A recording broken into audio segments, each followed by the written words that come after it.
Yesterday, Donald Trump sat down for an interview that aired yesterday on Univision, where he laid out his agenda if he's elected president again. And it seems like the first item on his list, after he gets out of prison. Looking at President Donald Trump, who had this interview, and he was trying to talk about the situation that if anyone who is in, when he becomes a president, if you are not moving like war alongside, like doing those things are right, you're going to be in jail. Obviously, he's going to pull you off and put you in jail.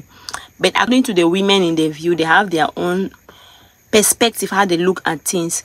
Let's see what they talk about President Donald Trump interview. It's the Justice Department. They weaponized the FBI. Would you do the same if you're reelected? If they do this, they've already done it. But if they want to follow through on this, yeah, it could certainly happen in reverse. It could certainly happen in reverse. What they've done is they've released the genie out of the box. If I happen to be president and I see somebody who's doing well and beating me very badly, I say, go down and indict them. Mostly that would be, you know, they would be out of business. They'd be out. They'd be out of the election. I thought the genie was in a bottle. When did it get in a box?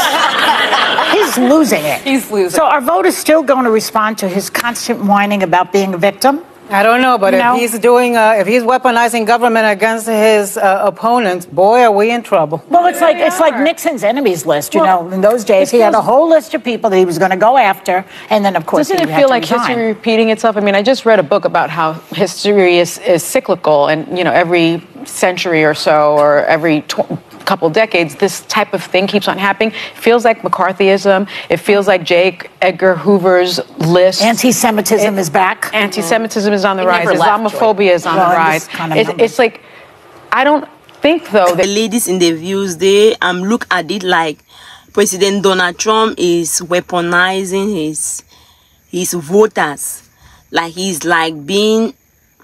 weaponizing his voters. Like, if you don't go along his way, he don't agree with you, and he promised to put you to jail. In quote, that's their own interpretation. They went and said that somebody like Nixon was in the past, was behaving the same the way Donald Trump has the same ideology, like with the way Donald Trump had, and if you don't go alongside with him, he was going to put you in jail. So according to Sony, history always repeats itself. But because most people, especially the American people, they don't know history. Every century or every decade, somebody like that always appeared. And if the people know about their history, it could have been better. They already know the mindset of whoever is coming back. Because the people don't know about history, they don't read history. That is why they found themselves in this type of scenario, according to what the women in the views are saying. What do you think? Do you really agree that are you in support of what they are saying? Do you believe in what they are saying, that President Donald Trump does not really is weaponizing his voters? He's bullying them. If you don't agree to what he's saying, he's going to send you to jail. Or are you on the other side that President Donald Trump, although he's a president, but if you do something that is not contrary, out of what the law is in the book, he is going to take the law and put you to jail. So what do you really think? Can I see your own opinion on the comment section? Let's just keep watching. people know their history. I think our education has failed a couple of the generations, and they don't realize that this is history that we've seen before. And if you don't know history, past becomes prologue. And that's why we're seeing that somebody like Donald Trump is going to be, but don't his supporters see that he turns on people who are in his corner? If you dare to go against him even this much, he goes bananas on you. They don't understand that that's a dictatorship. They don't see the signs of fascism. And they don't see that they will be the next victims of this vitriol. And the reality is this, Donald Trump is running for president for two reasons: to stay out of jail and to get revenge on his enemies. And when he speaks, we should listen. And frankly, it's scary. He's already said he's going to come after people like General John Kelly, my former boss, Chairman Mark Milley, people who dare to stand against him, Mike Pence. Journalists. I think there's reason for all of us to be concerned. What about us? But there's a really interesting... Try it. Go ahead, try it. We have this show every day, okay, Donald? There's a really interesting metaphor in Susan Glasser's book, The Divider, about Trump, where she describes him like the dinosaur in Jurassic Park who gets smarter and he learns how to open the door. According to the ladies in the views, they think that Donald Trump is a dictator.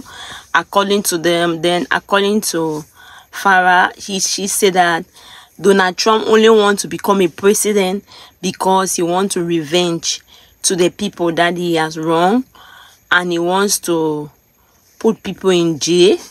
So that is the reason that Donald Trump wants to become a president, and that's the only reason why Donald Trump is like want to become that president, to put people in jail and to revenge to the people she calls on names of some people that Donald Trump promised to put them in jail if he's being selected as the president of the United States.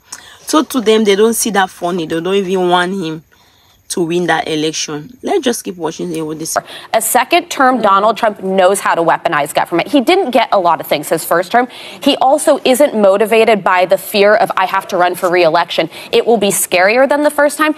And one thing I just want to say, because I think this is not getting enough attention, he's talked about how he wants to gut the civil service. He wants to make every federal employee fire at will and replace them with loyalists. If a pandemic hits, if a war in Israel happens, like we see right now, Ukraine, he will remove people with the expertise to solve with it and put in loyalists to him. And does he think that everyone has caused so many crimes that if the Justice Department just looked into it, they too would have indictments? Does he really not see that they kept appointing special investigators specifically to keep their path clean from the Justice Department? Everything that came to him was not, it was so blatantly the opposite of weaponizing.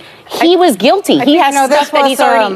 This was a very interesting interview he did. It was a very long interview with Univision. He had not given Univision an interview since 2015 when he kicked co-anchor Jorge Ramos out of a campaign event. He feels very good of where he is with Latinos. I think it's a wake-up call. So to them, according to Joe Bea is trying to tell Donald Trump that they are still going to be there, and they run that show every day. They still come back for the show every day. That Donald Trump cannot do nothing to them. She was just, that's a comedy she was trying to create out of there. That she's sure that if Donald Trump become the president, even they will be in trouble. They will go to jail also, because of whatever they have been saying about him. They have not been going along his way. They went ahead and talked about something that the country is lawless. They don't really follow the police to change a lot of stuff. Even what is happening in Israel, if he was there, he could have changed a lot of stuff. So they believe that Donald Trump did not do a lot of stuff in his first term. This second term, he is weaponized and is about to do a lot of stuff. So he's prepared. He's coming as a prepared person. And they are not finding that funny. Thank you very much for watching. If you have not subscribed, please help subscribe and help share the video. Also like the video. This is the only way that will make us grow this channel. If you want to be a part of, if you like what I'm doing and you want to support in your own little way, underneath you can join the membership. It's underneath this video. Thank you very much and God bless you.